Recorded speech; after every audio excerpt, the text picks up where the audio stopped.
We all know that real estate has created more millionaires than any other industry on the planet. We also know that it has created a lot of heartache due to mismanagement, overborrowing, and just simple life events that happen to all of us. Welcome to the Cash Flow Pro podcast. My name is Casey Brown, and I am your fearless leader. And although we might be bourbon sipping and at times foul-mouthed Southerners, we will always do our best to be honest, straightforward, and due diligent with all of the information we pass along to you. Welcome to the show.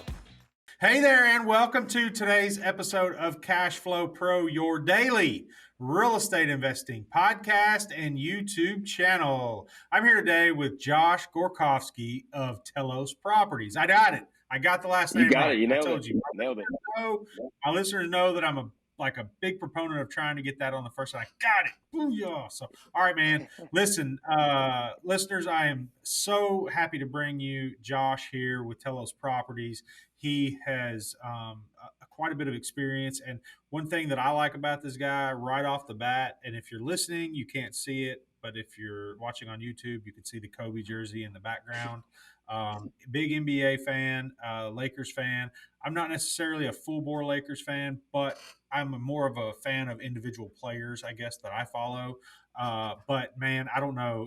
Talking NBA with people it's like second to real estate. It gets me going because a lot of people don't realize the level those guys are at. And that's the same thing with the real estate business is when you get and you start looking up and everybody wants to be an athlete, right? Everybody wants, they want that end result, but they don't remember that, you heard stories about Kobe calling Jordan, like he said, he'd call Jordan at 3 a.m. and say, man, I'm working on my footwork at 3 a.m. in the gym. And it's like, dude, a lot of people aren't willing to do that kind of stuff, but they want the result, right? So, well, Josh, sorry to kind of steal the beginning there, but I just, man, I like Oh, good, man. I was letting you do your thing. That was passionate. I appreciate that. I think the same way. Yeah, man. So tell us a little bit about who Josh is and what Telos Property, or like how you got started, and then where Telos Properties kind of fit in there, and then we'll go and we'll intertwine everything that we can intertwine here. Yeah. So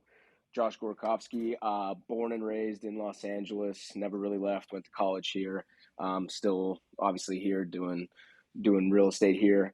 I got started my senior year of college, kind of unofficially. I met my now mentor, who I work out of his office now, is a big multifamily guy here in Los Angeles, and just started, kind of unofficially interning for him, learning under him, getting my hands around the numbers and really understanding real estate in general.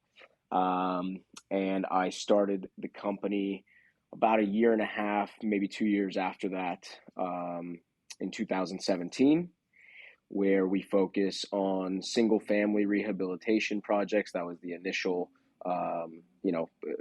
start of the business.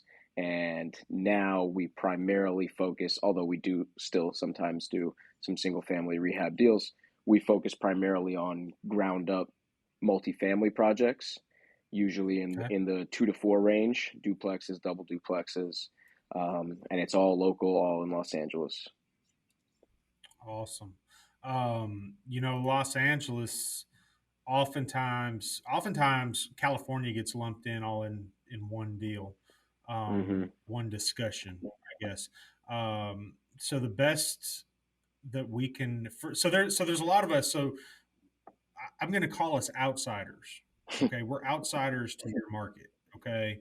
Because the way that some of the tax laws, some of the laws in general, some of the zoning requirements and the way that stuff changes, California tends to go back and forth between being business friendly and then being business restrictive. So do you feel like, because the general consensus out east here is you're either in California or you're everywhere else. Right. You're not both. Right. So tell me some business friendly things that go on there or that are going on, maybe that because it just seems like every time you find something that's business friendly in California, somebody somewhere up in the government figures out and condones it as a loophole, and Mm-hmm. now all of a sudden the money making whatever that was is out the window. So, Right. what tell us a little bit about some of the challenges there that you all face on a daily? Yeah, I mean, California is very difficult. Policy makes it very difficult to not only conduct business, but specifically real estate. Developing, building. It's very expensive, but there's a lot of laws that are for tenants. This is not a landlord-friendly state. This is a tenant-friendly state, and we really felt a lot of that during COVID. I mean, me luckily, I at the time didn't have a plethora of tenants. I had about 10 tenants, and we were able to make sure that they were all paying on time, and they were very understanding that at the time we weren't we weren't a very big company, so we needed their help to kind of keep the business going, which was fine. But in terms of what California has done to help the real estate business, the one thing that comes to mind is in 2017, right around the time I was getting started, they passed an ADU ordinance, ADU law, additional dwelling unit or accessory dwelling unit, where they pretty much allow you, and obviously it's based on municipality. Every city kind of has to adopt their version of it, but it pretty much allows you, regardless of zoning, to build an extra unit on your plot of land. Obviously, you have to abide by setbacks, and you have to be able to fit So it it's there. a state. So that's a state thing, Hmm. but then each municipality adopts it as they see fit for their Right, live, like for their residents or something like that. right, and just based on for example, like setbacks. Like some cities have more strict setbacks than others, where they say you need 15 feet from the back versus 10 feet from the back, right, which will allow you to have a bigger unit, if a unit at all, depending on the lot. So, yeah, So basically, you can build an additional unit that and we're I guess we're going towards saying, hey, now you can rent that unit out right. to subsidize whatever it is you're trying to do there. Right. The idea was that, California is in a housing crisis, so we need more units. So, I mean, there's plenty of other things they can do to help with that problem. But one solution that they had was, whether it's a single family lot, if the lot is zoned for more units, you can build an additional unit there. And you can either rent that out, that can be for your in laws, grandparents, your kids, whatever it might be.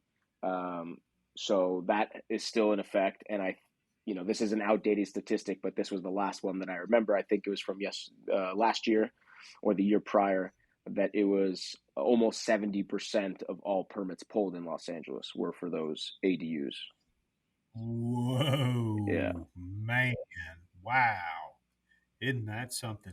Well, see, and that's the hardest thing for me to wrap my mind around is everywhere we go. Like we're we're we interview people in basically every state in the union. We have listeners in every state of the union, and everybody's in a housing crisis.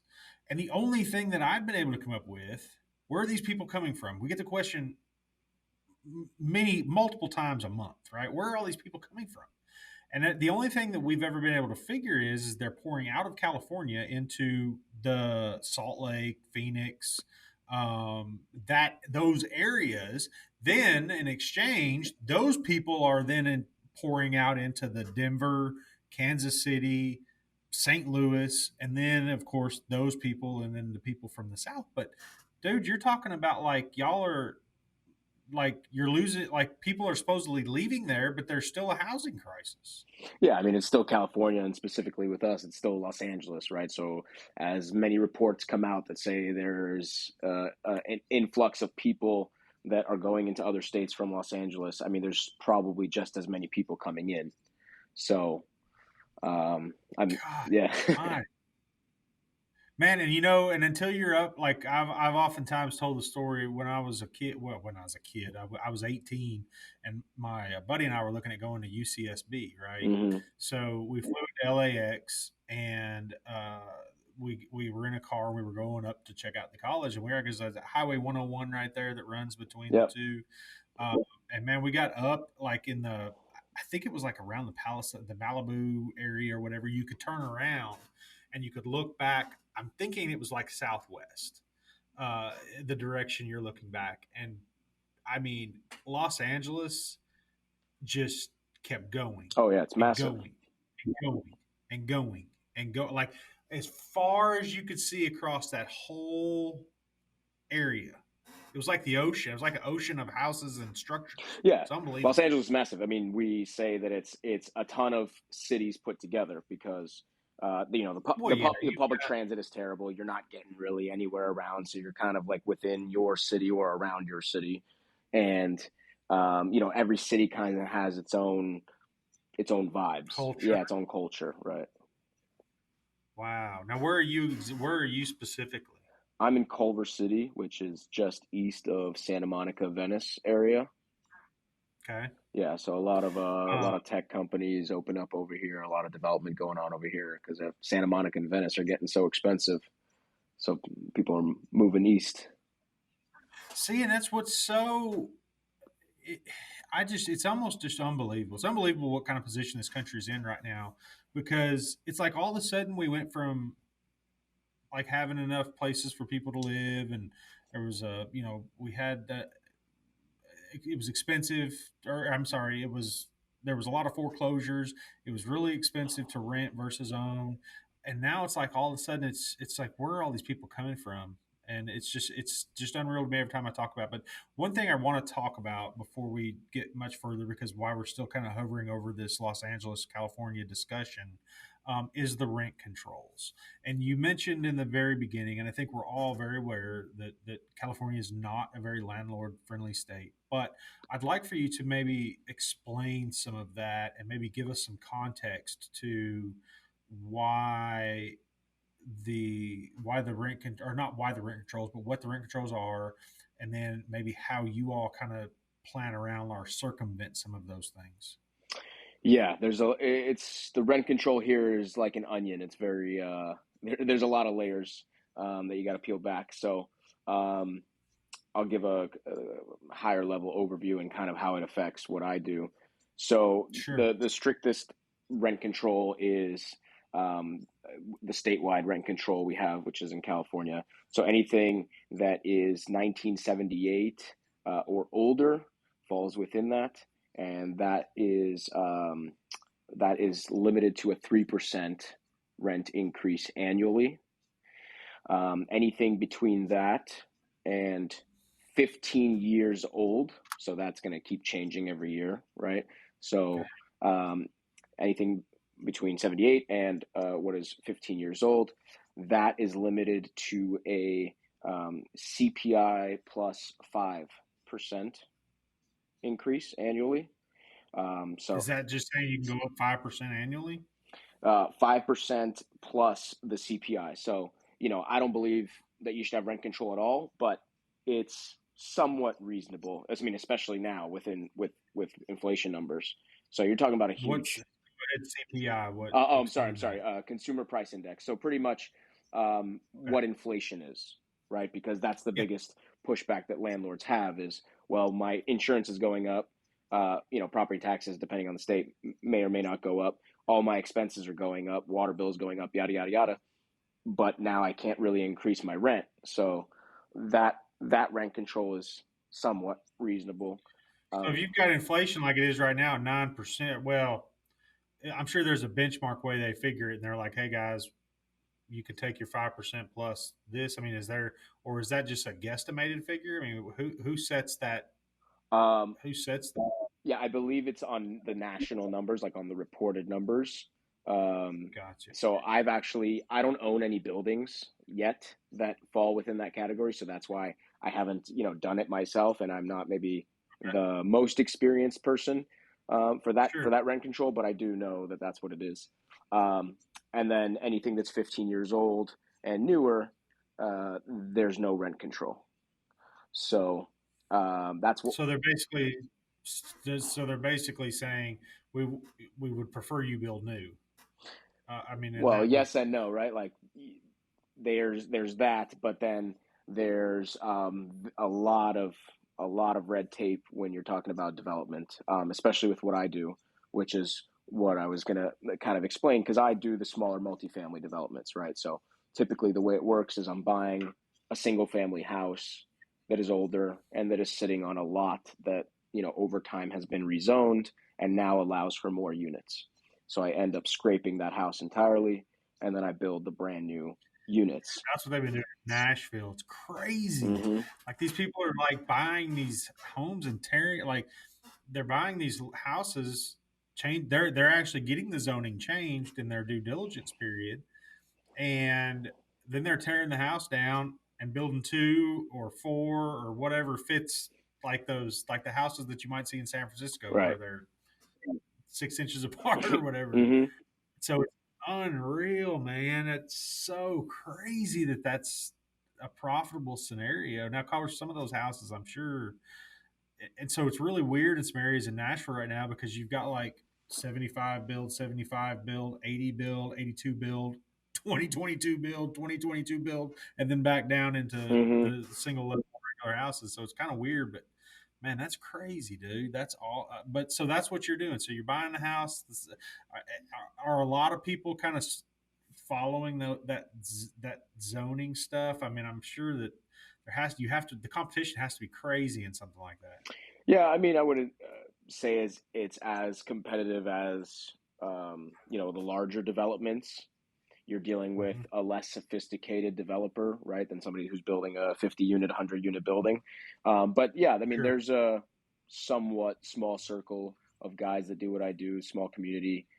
We all know of each other or know each other, and you're still in that residential space. So the guys that are flippers that are buying up all those single families, that's probably a really big pool of investors, buyers, and then there's a smaller pool of us who are still in that residential space but are doing the units. Sure. Yeah. Sure. Yeah. Have you now? So that ADU that we were talking about in the beginning, that Mm-hmm. allows you to do one unit, right? That's just one. So for single family, it's one.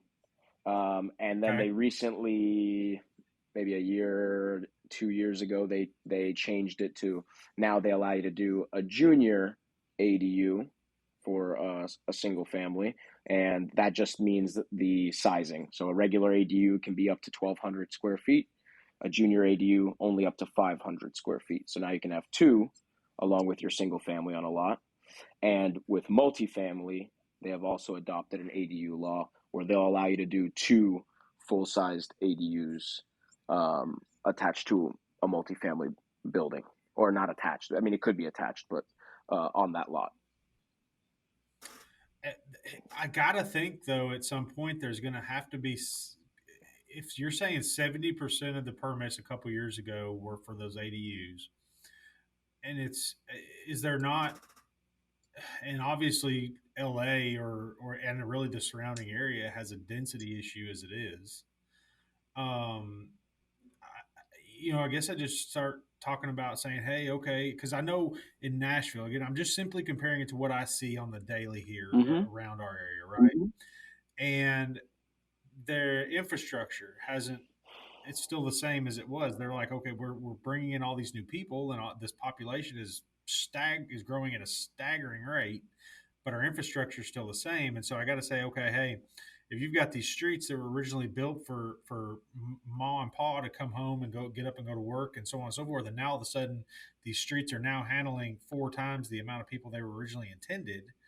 Right. Do you think that, is there any discussion of that, or what the ramifications of that are going to be? Yeah, there's been a lot of pushback from communities, certain municipalities. That, like, for example, Santa Monica, obviously very expensive. Some areas of Santa Monica are pretty prestigious, and they have been pushing back on this ADU ordinance for several years because of that reason. Because there's only so much street parking, and there's so many things infrastructure wise that are set up for a certain amount of people. So when you're doubling, tripling, I mean, you're really increasing the population in those cities. It's becoming, I guess, a big burden to those people. Sure, sure.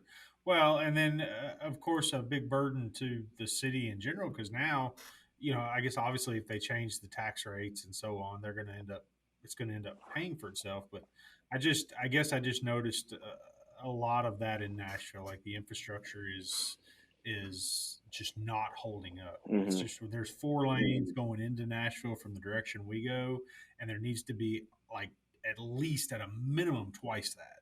I mean, and I'm thinking I'm at a bare minimum. So it's just that's the kind of stuff that I see. So on these projects, are you raising outside capital to go in and do this, and then taking a loan out and making all of this stuff happen? Is that kind of your business model, or how is that looking? Yeah, we've been raising money since we started. Originally started with, family, friends, very grassroots, and then we branched out as we grew our network and started doing more projects, getting more experienced. Um, I would say almost every project we've done has had outside capital, and we've structured our capital stack a couple different ways. So we've really got a taste of doing it, um, you know, many different ways. So we'll go and we'll raise the capital usually to buy the land cash. As far as the construction goes, sometimes we've done that also out of cash. We've gone the hard money route. We have gone institutional. And when it's all said and done, if we don't end up selling the project, which most of these we do want to end up keeping, then we'll go to our institutional partner, which is First Republic, and they will do our cash out refi for us, and we'll stabilize the asset, get tenants in there, and then cash flow it.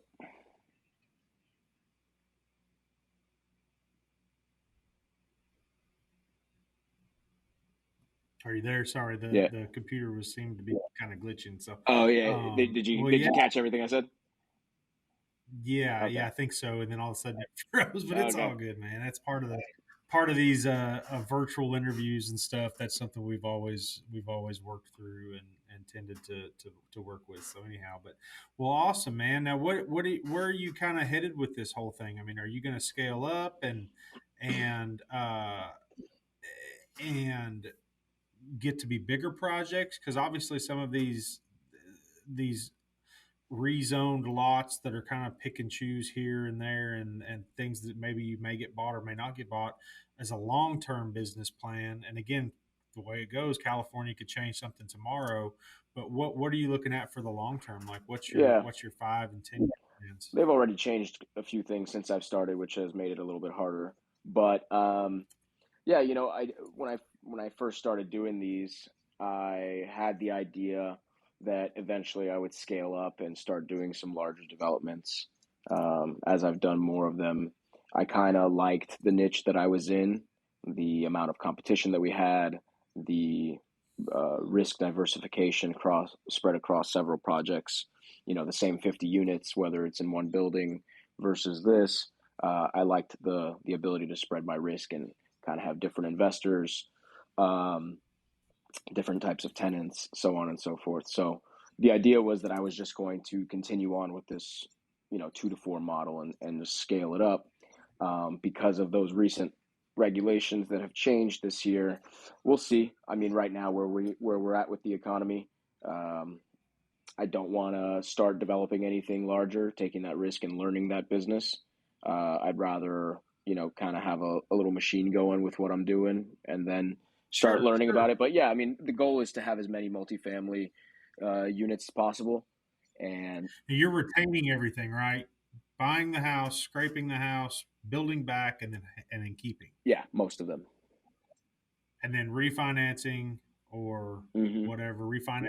Do you refinance your investors, your original investors out, or are you leaving them in the deal as like a partner just to stay in, or what is Yeah, they that? stay in the deal as LPs. They go through the riskiest part of the investment, which is the development.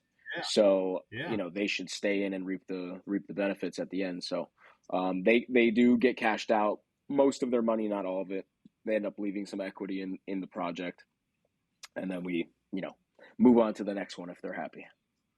Sure, sure, yeah. And keeping them happy is pretty easy as long as it's coming in. You know what I mean? Oh yeah, I think we're all kind of on that boat. It's like everybody's happy till they're not happy. Yeah, So we hope haven't in had that any way. of So those yet. now, Seriously. yeah, I haven't either, and I hope everything just keeps moving forward for everybody in this whole deal because it's the multifamily now. What are you taking? Excuse my language. Took is not a really word. Are you taking these? Do you have like a set? Are you doing like 4 units on a build or two or six or just variants? Yeah, it depends. When I first got started, the duplexes were still pretty feasible, so I built a few duplexes, and then as values continued to ascend and rents were ascending in Los Angeles as well, but not at the same pace as values were, the duplexes stopped being as feasible. So that's why we started doing pretty much exclusively 4 units. Um, and now we're kind of at that point again, but we'll see. I knew there probably was a sweet spot Yeah. that at least, and there again, California language, that sweet spot probably moves up and down and what makes sense. Hmm. So awesome, man. Hi, this is Casey Brown, host of the Cash Flow Pro podcast and YouTube channel.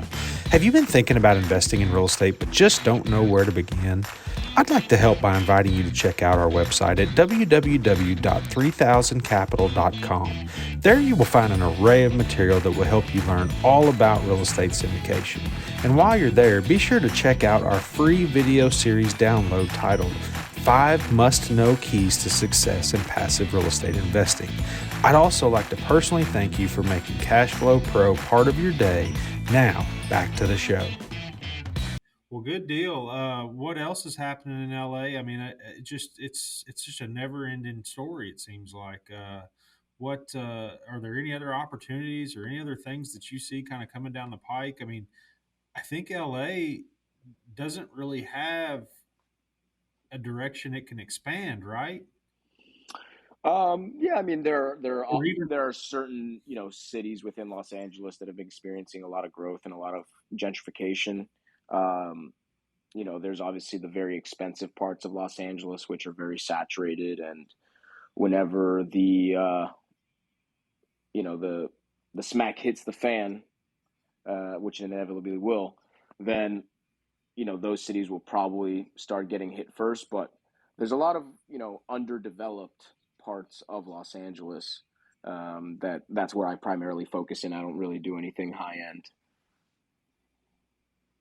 underdeveloped. Okay, cool. I mean, and seeing a lot of us out that are, I mean, dude, if you get east of there, man, it's like a lot of people don't speak that language. We don't understand the underdevelopment, that kind of stuff that goes on because, like I said, when you step out even into Salt Lake and you step into Phoenix, those markets are expanding Hmm. as needed, really. I mean, Phoenix can almost infinitely expand. I mean, Right. you could have Phoenix, Kansas, for that matter, if you really wanted to, but just kept growing. But I mean, it's sometimes it's hard for us to wrap our mind. And I've oftentimes, you know, I don't think anybody outside of Los Angeles should have a lot of opinions on a lot of social things that go on because LA is like its own country. And like, it's like, from the outside looking in, social statuses and things are just seem to be much more I guess, um, exasperated there. I mean, Mm. it's just like everything just tends to change when you get into LA. So anyway, I'm just intrigued by it all and intrigued by the whole um, saturation that is there. So, well, awesome, man. Listen, so we've got a couple of questions we ask every guest that comes on the show. There's no right or wrong answer, but the first of those, and I know you're going to have a good answer to this, is what is the best book that you have recently read or are currently reading? I actually am about a quarter of the way through Jocko Willnick's book. I I saw him think. speak a couple weeks ago. Oh yeah, yeah, I love that guy. So it's his book. I don't know if he had anything before, but I think it was his biggest claim to fame, which was extreme ownership. And I heard the concepts a few years ago from a buddy of mine, and I just now decided to get to the book. So far so good. I mean, as an investor, as a business owner, entrepreneur, whatever you want to call yourself, you gotta be responsible for your business, for your people. And I think the book really does a good job of honing in on that mindset that everything starts and ends with you, and it's all on your shoulders for good or bad. So you got to take that responsibility and lead the ship. Yep. Yeah, and I saw him speak right before Barbara Corcoran, and one of the things that was the common thread that went right between the two of them was they decide whether they're going to, what somebody's going to be like based on how that person accepts responsibility, good or bad. Right. You still in this world everybody wants to deflect. Well, it's not my fault, it's his fault. It's not my fault, it's their fault. Well, ultimately, at the end of the day, where did the buck stop? And so I agree, man. Jocko was super. My son was with me, and he got to hear him speak as well, and I was super enthused at that. He was just a really top-notch speaker. So, what is a dream vacation that you have either taken or hope to take? Oh, that's a good question. I didn't vacation for a long time, and I just recently vacationed for like a month. I just got back almost a month ago, so that was a change for me. Honestly, man, while I'm young, I want to do a lot of backpacking while I still can. So backpack through South America, Southeast Asia, really explore those cities where you don't really need a ton of money and can get a new appreciation for life, experience new cultures. So I'd probably say those two. Man, I can't advocate enough for you to do just that, because a lot of times there's plenty of time to grow up. There's plenty of time to have kids and do all that stuff. But man, while you're young, you better get after it. So anyhow, Trying. Listen, Josh, thank you so much for coming on the show today. If the listeners heard something that resonated with them, or they want to reach out and learn more about investing with you, or talking to you about maybe the LA market or rent controls or any of that kind of stuff, what is the best way for them to get in touch with you? I'm on the larger social media platforms on Instagram, LinkedIn, Facebook. You can just search our company name, Telos Properties, TELOS. You can find us, all our pages on Google. Our email address is on our website. So any of those work just fine. Awesome, man. Good deal. Well, thank you so much for taking time out of your busy schedule to be on the show with us today and educate our listeners on what you do, and hopefully teach them a little bit about all of these different kind of wild markets that you all deal in out there. So listeners, as always, please head down and leave us a 5-star review, and also write a review so that other folks may know what we talk about and what you enjoyed about the Cash Flow Pro podcast. And as always, please hit that subscribe button, smash that subscribe button, so that you can be notified every time we have a new episode and when we release new material. And I want to thank you again for your time. And Josh, thank you again. I know it was very enjoyable, and hopefully everybody takes something away that they can use and implement. And again, I want to say thank you. So I hope everybody has a wonderful rest of the day. Thanks for having me on. Cash Flow Pro is hosted by Casey Brown, founder and CEO of 3000 Capital, a commercial real estate investment firm committed to providing its investors with ongoing cash flow and helping them build long-term wealth. If you enjoyed today's podcast, make sure to hit that subscribe button so you'll be notified about all our future episodes. You can find more information about us and our investment philosophy by clicking the link in the show notes below. Thanks for listening.